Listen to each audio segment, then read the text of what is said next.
So the new session is already started और आज के ये न्यू वीडियो उन्हीं लोगों के लिए जो अभी अभी 10th स्टैंडर्ड में गए हैं।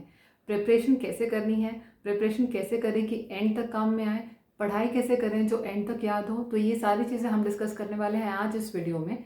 सो keep watching to the very end do not forget to like, share and subscribe to you tuition. So let's get started. So सबसे पहली चीज़ जो बहुत इंपॉर्टेंट है और वो ये है कि पता लगाना कि आपका सिलेबस क्या है। आप 10th में चले गए हैं, you all the teachers have started teaching you, एक दो चैप्टर्स ख़त्म हो गए हैं, लेकिन अभी भी अगर आपको ये पता नहीं कि सिलेबस क्या है आपका, तो that would be a very very sad situation then. तो पता लगाइए स्टार्टिंग में ही कि आपका सिलेबस क्या है, कितना है और उसको मैनेज कैसे करना है। Second point, which is very very important along with the syllabus, is your paper pattern. As a teacher, the first thing that we do on the very first day of the school is to discuss a paper pattern with the students. आपके teachers ने भी आपके साथ paper pattern ज़रूर discuss किया होगा।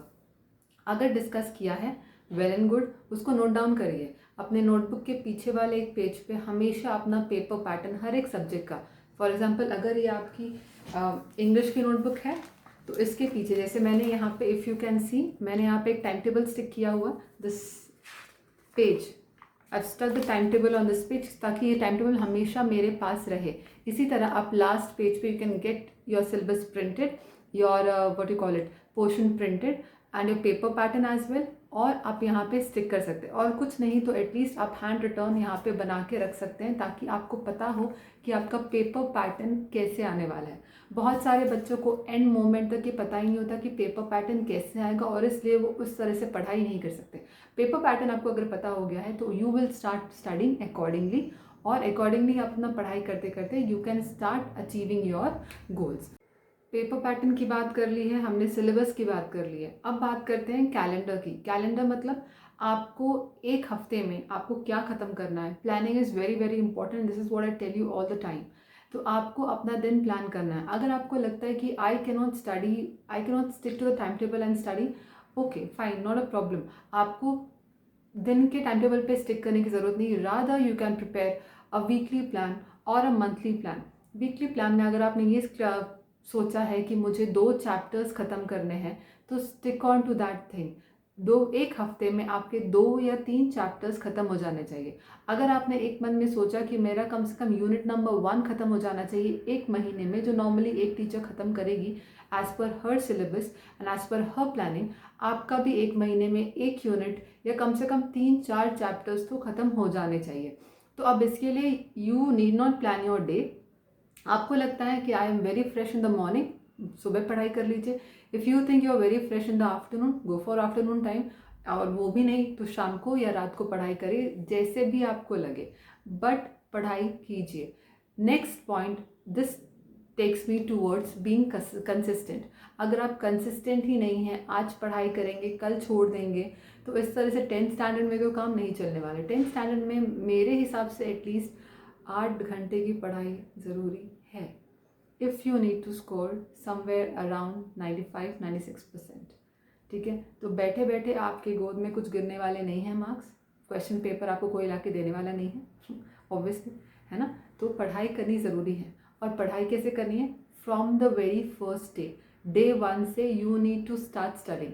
तो calendar की बात मैं करूँ, जैसे मैंने आपको अपना टाइम टेबल दिखाया था, मैंने जिस तरह से स्टिक किया है, see now I have stuck some important papers also over here in this way. So this was a paper of students with their phone numbers, so I stuck it in this way ताकि मुझे दिखाई दे और मेरे साथ ये हमेशा रहे। तो आप इस तरह से एक प्लानर ले सकते हैं। प्लानर्स तो बहुत इजीली अवेलेबल होते हैं। प्लानर बना सकते हैं अपना and plan your week, plan your month, कि मुझे एक हफ्ते में इंग्लिश का 2 चैप्टर ख़त्म करना है, मैथ का एक एक्सरसाइज ख़त्म करना है, and so on and so fourth. आपको जिस तरह से भी काम करना है, आप अपनी प्लानिंग खुद से कर सकते हैं। Next and very very important, 10th standard में अगर मैं सीबीएसई की बात करूं, तो वी हैव ग्रामर में इंग्लिश के लिए स्पॉटिंग द एरर्स। तो बच्चों को लगता है कि ये तो बहुत ईजी है, सेंटेंस रीड करके हमें समझ में आ जाएगा, बट यहाँ पे आपने सबसे ज़्यादा बड़ी गलती की है, ये सोचे कि चीज़ें बहुत इजी हैं। चीज़ें इजी तो हैं, लेकिन तब इजी हैं जब आप पे कॉन्सेप्ट्स क्लियर हैं। अगर आप पे कॉन्सेप्ट्स ही क्लियर नहीं है, टेंसेस के साथ में प्रेजेंट टेंस में क्या वर्ब यूज़ करना है, कौन से सब्जेक्ट के साथ में कौन सा वर्ब जाएगा, या फिर ऑर्डर ऑफ एडजेक्टिव्स क्या है। अगर आपको ये छोटी छोटी चीज़ें ही पता नहीं है तो आप क्या एरर फाइंड आउट करेंगे, राइट। ये थी बात सीबीएसई की। अगर मैं बात करूँ महाराष्ट्र स्टेट बोर्ड की, तो वहाँ पे भी आपको बहुत सारे लगेंगे कि बेसिक चैप्टर्स तो इंक्लूडेड ही नहीं है 10th में, जबकि वो बहुत इंपॉर्टेंट रोल प्ले करते हैं। अगर आपको नाउन ही पता नहीं होगा कि नाउन क्या है, तो नाउन के टाइप्स आप क्या पता करेंगे, है ना। तो इट्स वेरी वेरी इंपॉर्टेंट, कुछ भी छोड़ा नहीं है। आप ग्रामर फर्स्ट स्टैंडर्ड का उठाइए या आप 10th स्टैंडर्ड का उठाइए, just the level of difficulty increases, it all remains the same. तो बेटर है कि आप अपना कॉन्सेप्ट क्लियर करिए। टीचर पढ़ा रही है क्लास में, अगर आपको लगे कि I am not able to understand such and such thing that the teacher has taught, stand up and ask then and there, you can raise your hand, you can ask the teacher. अगर आप, आजकल तो सब कुछ online पढ़ाया जा रहा है, ऑनलाइन आप अपने टीचर से पूछ सकते हैं कि भाई मुझे ये समझ में नहीं आया, kindly explain again to me. तो क्यों क्यों बोल रही हूँ मैं ये सब, क्योंकि अगर आपका कॉन्सेप्ट ही क्लियर नहीं होगा तो आप वो चैप्टर अटेम्प्ट ही नहीं कर पाएंगे, भले वो इंग्लिश का चैप्टर हो या वो मैथ हो या साइंस हो। सो गेट योर कॉन्सेप्ट्स क्लियर। अगर बेसिक्स ही क्लियर नहीं है तो आप आगे कुछ भी सॉल्व या अटेम्प्ट नहीं कर पाएंगे। This is very very important and get this thing clear in your head. Okay, तो द नेक्स्ट थिंग कि बहुत सारे बच्चों का ये सवाल होता है कि बुक्स कौन से रेफ़र करें।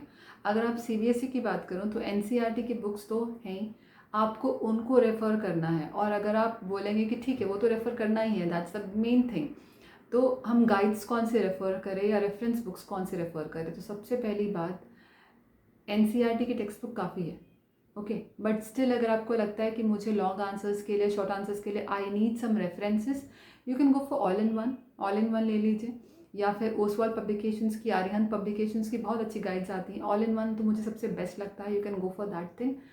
तो अकॉर्डिंगली आप अपने हिसाब से आप देखिए, गो थ्रू, बट जमा मत कीजिए। आपने एक रेफरेंस उठाया है, use that one reference through out the year including NCERT. NCERT को स्किप मत कर देना, वो तो मेन है आपका, है ना। तो वो आपने एनसीईआरटी आपने पढ़ाई की along with the text book you are studying. For example आपने ऑल इन वन उठाया तो ऑल इन वन ही आप रेफर करेंगे फॉर द एंटायर ईयर। ऐसा नहीं हो कि एक चैप्टर के लिए मैं ऑल इन वन रेफर कर रहा हूँ, एक चैप्टर के लिए मैंने ओसवाल की गाइड उठा ली है, ऐसा मत करना। अगर ऐसा करेंगे तो आप खाली कंफ्यूज होंगे eight the end of the day.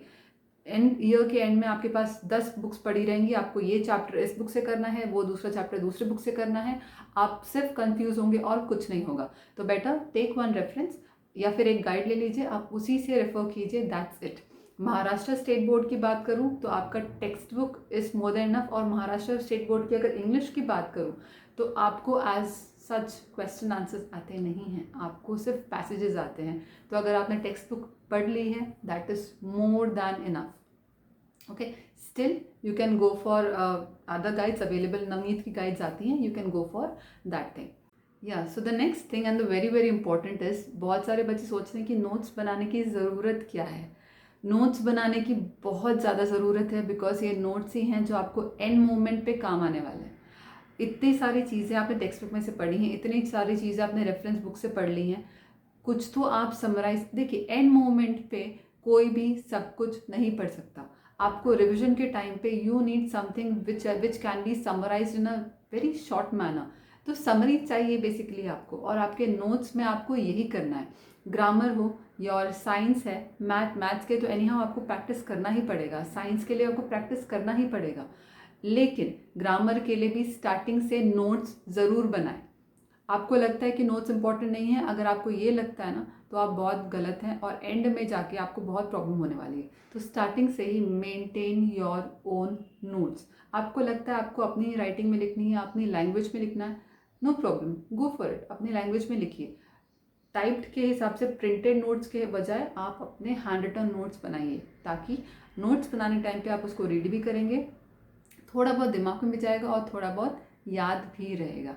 और एक इम्पॉर्टेंट चीज़ जो मैं अपने हर एक वीडियो में, हर एक क्लास में बोलती हूँ, what ever the teacher is teaching you, go home and read, go home and learn, go home and practice.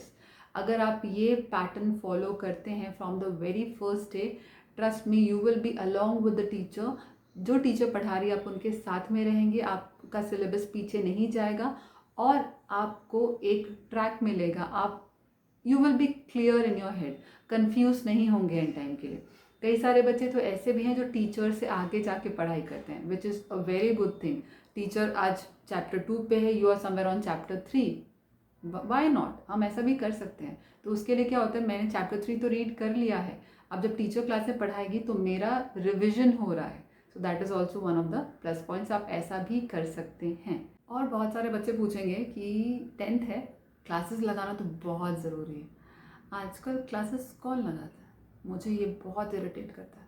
Trust me, this thing irritates me like hell. आपको कोचिंग क्लास की ज़रूरत क्या है, वो भी कोविड के टाइम पे। चलो कोविड तो अब आया है, बहुत सारे बच्चे तो सिर्फ 10th के नाम पे क्लासेस लगा लेते हैं, मैंने भी किया था which was a waste of time. Actually ज़रूरत ही नहीं है क्लासेस की। आपने क्लास स्कूल में पढ़ लिया, स्कूल में your teachers are giving you the best, आपने वो पढ़ लिया, उन्होंने जो पढ़ा है वो सुन लिया, घर पे आके रिविजन कर लिया। और आजकल तो यूट्यूब पे everything is available, you just Google it and you get it, है ना। तो इस टाइम पे आपको क्लासेस की मेरे हिसाब से तो ज़रूरत नहीं है। स्टिल यू फील कि मुझे क्लास लगाना है, तो आपको पता करना है कि आपका सबसे गंदा वाला सब्जेक्ट कौन सा है, मतलब ऐसा कौन सा सब्जेक्ट है, गंदा नहीं मतलब ऐसा सब्जेक्ट कौन सा है जिसमें you can not give your 100%। If you think you are weak in math, math की कोचिंग लगा लो। If you think you are weak in science, go for science. सारे सब्जेक्ट्स की कोचिंग क्लास लगाने से बेटर है आप 1 या 2 सब्जेक्ट्स की कोचिंग क्लास लगाएं जिनमें आप वीक हैं या जो आपको लगता है कि आप अकेले कर नहीं पाएंगे। Otherwise according to me there is no use of coaching class as of now. और कोविड के चक्कर में तो प्लीज़ बाहर निकलना ही मत। और मेरा नेक्स्ट पॉइंट भी यही है कि stay home and stay fit. अगर आप फिट रहेंगे तो ही आप पढ़ाई कर पाएंगे, अगर आप फिट ही नहीं हैं तो पढ़ाई कैसे करेंगे। इसलिए do include some sort of physical exercise in your daily routine. Walk पे चले जाइए, जॉगिंग पे चले जाइए, do some warm up exercises at home, जो भी आपको ठीक लगे वो आप करिए।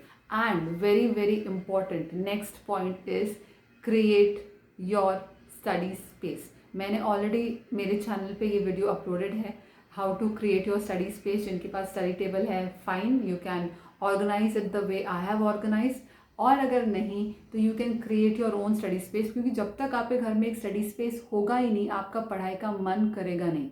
तो पहली बात, सब मुझे ये पहले इंक्लूड करना चाहिए था पॉइंट, लेकिन अब मुझे याद आया। तो आप भी पढ़ने से पहले अपने घर में ढूंढिए कि वो कोना कौन सा है जहाँ पे आपको कोई डिस्टर्ब नहीं करेगा, जहाँ पे आप बैठ के अपनी जूम क्लास अटेंड कर सकते हैं, जहाँ पे बैठ के आप अपनी पढ़ाई अच्छे से कर सकते हैं।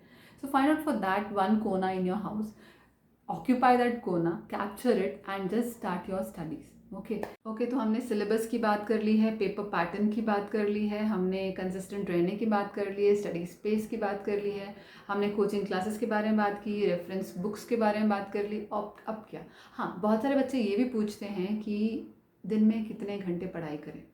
वैसे तो मैंने आपको बता दिया कि दिन में कितने घंटे पढ़ाई करना है, 1 घंटा नहीं 8 घंटा पढ़ाई करना है फॉर 10th।